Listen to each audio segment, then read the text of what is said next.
Daily వస్తూ ఉన్నాం. నాకు అప్పుడు కనపడలేదు ఆ మనిషి. సో చూద్దాం, ఈరోజు పోతున్నాం కాబట్టి మొత్తం చూసేసి వద్దాం. అన్నము లేదు, అన్నం లేని దానికి అడిగినా, మా ఇట్లా అన్నం లేదు కొంచెం తొందరగా రాక అంటే, నేనేమన్నా అన్నం చేసి పెట్టాలా నీకే అనింది ఆయన. అనిందే సరే అని కపిల వాళ్ళ ఇంటికాడ తోడుకొచ్చి వదిలేసింది. మళ్ళీ మొన్న ఫోన్ చేసిందంట, మా ఆయన ఏజెంట్ ఫోన్ చేసినాడంట. మా పిల్లోడు ఉండనంటున్నాడు, డబ్బు కట్టేస్తామన్నారు వాళ్ళ భార్యగానా, ఏదో బాధపడి డబ్బు కట్టేస్తాము, మా మనిషిని పిలిపించి ఆయన మాట్లాడుతున్నాడు. మా ఊరు సర్పంచ్ కూడా మాట్లాడినాడు. ఆయన మాట్లాడినాడు, మా ఊర్లో పెద్దరెడ్డి కేశవరెడ్డి అని ఆయన మాట్లాడినాడు. ఇట్లా మనిషిని పిలిపించేయి, డబ్బు కట్టేస్తాం అది ఇదంటే సరేలే అన్నారు. ఈమె ఫోన్ చేసినాడంట. ఆయన ఫోన్ చేస్తే విన్నారు కదన్నా, అతను మాట్లాడిన మాటలే అవి. సో దీని తర్వాత ఎంబసీకి వెళ్ళాడు. ఎంబసీలో వదిలిన తర్వాత అక్కడ వాళ్ళ కఫీల్ని పిలిపించి పాస్పోర్ట్ గిస్పోర్ట్లు అన్నీ ఇప్పించేసి అక్కడ 1.5 డేనో 2 డేసో 1.5 రోజు 2 రోజులో ఎంబసీలో పెట్టి టికెట్ వేసి ఇంటికి పంపించారు. ఇక్కడి వరకు బాగానే ఉంది. ఇంటికి వచ్చిన తర్వాత అతను చేస్తున్న హంగామా ఏంది? ఏం చేస్తున్నాడు? పాములు తేళ్ళు అంట. నేను ఆ వీడియో చూసిన తర్వాత, ఆ ఇంటర్వ్యూస్ చూసిన తర్వాత, గత 20-30 సంవత్సరాల నుంచి ఉన్న ముసలి వాళ్ళ వరకు, గత 20-30 సంవత్సరాల నుంచి కువైట్లో ఉన్న వాళ్ళని ప్రతి ఒక్కరిని అంటే నాకు తెలిసిన ప్రతి ఒక్కరిని, ఇక్కడ ఏజ్తో సంబంధం ఉండదన్నా, ప్రతి ఒక్కరిని అన్న అని పిలుస్తారు, మామ అని పిలుస్తారు, తమ్ముడా అని పిలుస్తారు, ఏదో ఒకటి పిలుస్తారు. ఏజ్తో సంబంధం లేదు. నాకు తెలిసిన ప్రతి ఒక్కరిని 20-30 సంవత్సరాల నుంచి కువైట్లో ఉన్న వాళ్ళని అడిగినా, మేమే చూడలేదురా తమ్ముడు, మేమే చూడలే ఇప్పుడు దాకా పాములు తేళ్ళు. 20-30 సంవత్సరాల నుంచి ఉన్నాం. 10 రోజులుండి వాడు ఎట్లా చూసేసినాడు? ఒకటే మాట, దానికి అక్కడికి అది ఆన్సర్ పోయింది. ఇంకోటి ఏమంటాడన్నా, నీళ్ళు వాళ్ళ బాటలు తాగుతాంటే మా బాటలు ఎందుకు తాగుతున్నావు, నీకు ఆడ వేడి నీళ్ళు ఉన్నాయి తాగుపో అన్నారంట. సిగ్గుండాలన్నా ఆ మాట చెప్పేకి. కువైట్లో మనిషి ఆకలితో ఉన్నా అని చెప్పి పోయి అడిగితే నీకు కడుపు నిండా తినిపించిందాకా వాళ్ళు ఎవరైనా కానీ, కువైట్ వాళ్ళు ఎవరైనా కానీ బయటికి పంపించరన్న. బయటికంటే వాళ్ళేమి ఇంట్లో కూర్చోబెట్టి తినిపించరు. బయటికి పంపించరంటే అర్థమైంది, నీకు కడుపు నిండిందాకా వాళ్ళే చూసుకుంటారు, నీకు నీళ్లు దాహం తీరిందాకా వాళ్ళే చూసుకుంటారు. అలాంటిది ఆ మాట చెప్పడం తప్పు. నీకు తెలీదన్నా, నీకు తెలీదు. ఇంకొకటి, బండ్లు 300 స్పీడు, 250-300 స్పీడ్ తోలుతారంట. ఎవడన్నా చూసింది? ఏం సుమన్ టీవీ గారు, మీ దగ్గర ఇంటర్నెట్ లేదా? కార్లో స్పీడోమీటర్ ఎంత ఉంటుందండి? ఫెరారీ కార్ స్పీడోమీటర్ ఎంత ఉంటుందండి? ల్యాండ్ క్రూయిజర్ స్పీడోమీటర్లో ఎంత ఉంటుందండి? స్పీడోమీటర్ని మించి బండి తోలుతారా అండి ఎవడన్నా? నిసాన్ పెట్రోల్లో స్పీడోమీటర్ ఎంత ఉంటుందండి? చెక్ చేయండి. అంతంత పెద్ద ఛానల్స్ ఉన్నాయి కదా మీకు.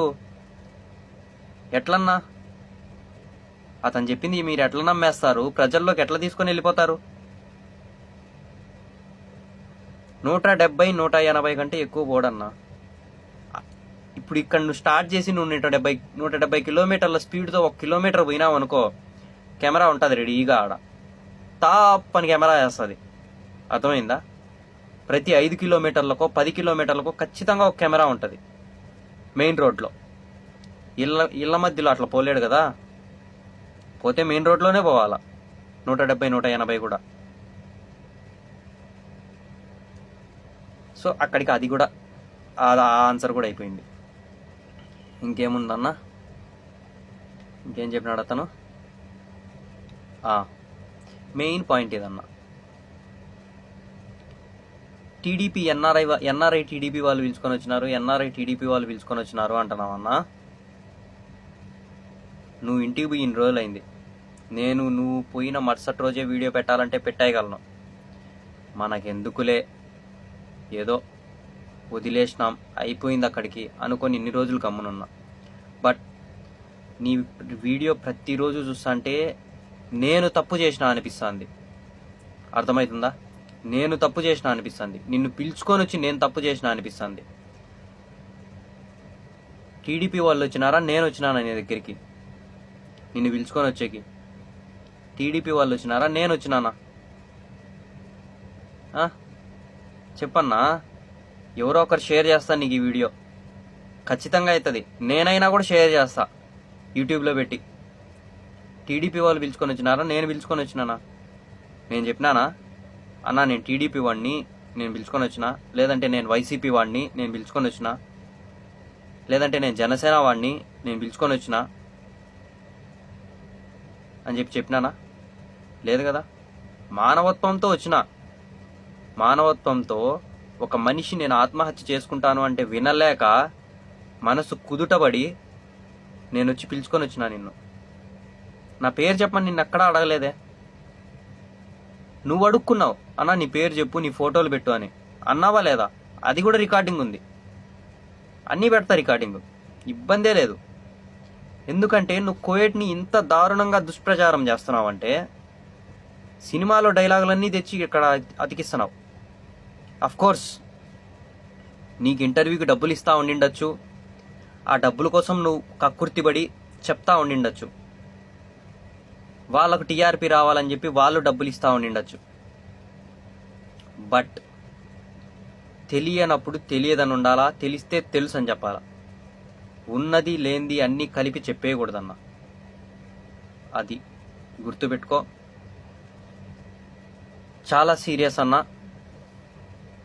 కోవేట్లో 55 డిగ్రీల కంటే ఎక్కువ ఎండ పోవచ్చేమో, ఫ్యూచర్లో ఏమన్నా పోవచ్చేమో తెలీదు. ఎవరు భయపడాల్సిన అవసరం లేదన్నా. ఎస్ అఫ్ కోర్స్ ఒక్క పాయింట్ చెప్తానన్న, మీరు వచ్చేటప్పుడు ఏజెంట్ని ఖచ్చితంగా చొక్కా పట్టుకొని అడగండి, మేం పోతాండేది ఏ పనికి, నువ్వు వీసా తీసింది ఏ పని, మేము అడిగి పోయి చేసేది ఏ పని, అడిగి తెలుసుకొని రాండి. మంచిదన్న. అదొక్క విషయమే నేను చెప్తున్నా.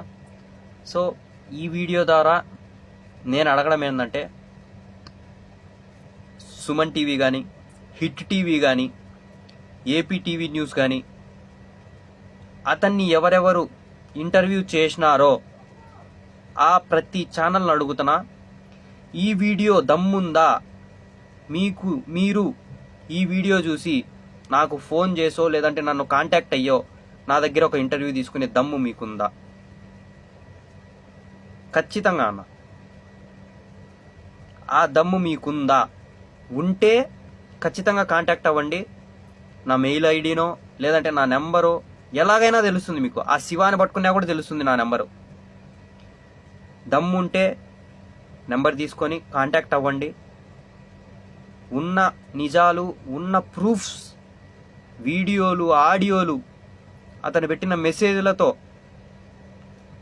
నేను ఇంటర్వ్యూ ఇచ్చేదానికి నేను రెడీగా ఉన్నా. ఓకేనా? థ్యాంక్ యూ సో మచ్ అన్న. మీకు మంచిగా అనిపించింటే షేర్ చేయండి, 10 మంది దాకా షేర్ చేయండి. ఎందుకంటే లైఫ్స్ చాలా రిస్క్ పడిపోతాయన్న. రేపొద్దున మాకే రిస్క్ పడచ్చు అతను మాట్లాడే మాటల వల్ల. సో ఇలాంటివి ఏవీ లేవన్న, అతను చెప్పినవేవీ లేవు. అదంతా స్క్రిప్టెడ్ ఇంటర్వ్యూస్, అవన్నీ స్క్రిప్టెడ్ ఇంటర్వ్యూస్. అర్థం చేసుకోండి. Thank you so much.